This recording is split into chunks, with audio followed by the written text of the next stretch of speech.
างนี้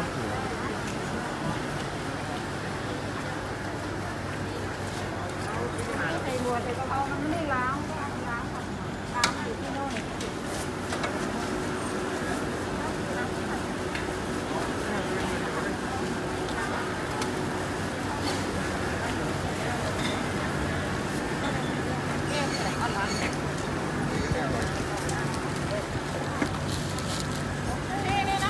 ใส่ถุงเรา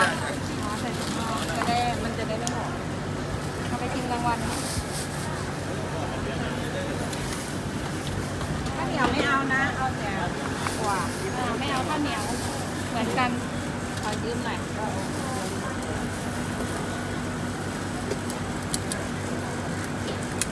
อยู่ตรงนี้เองตากล้อง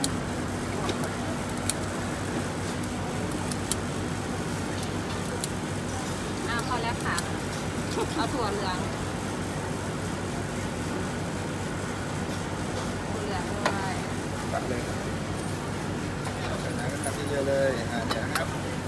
เอาค่ะของมีข้าวต่อผัดต่างดาว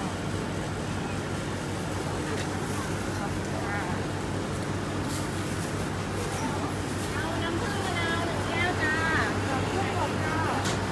น้ำมะนาวอย่างเดียวก็ได้จ้ามะนาวอย่างเดียวแล้วจ้าโอเคค่ะ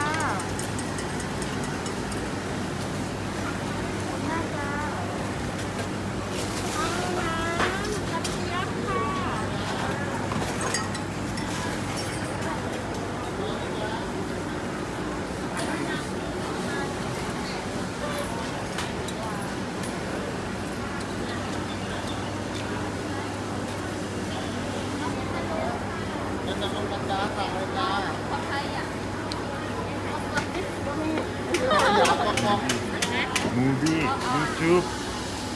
เราอย่าเอาเลยนะจ๊ะจ้าเป็นตะลุกไทยครับผม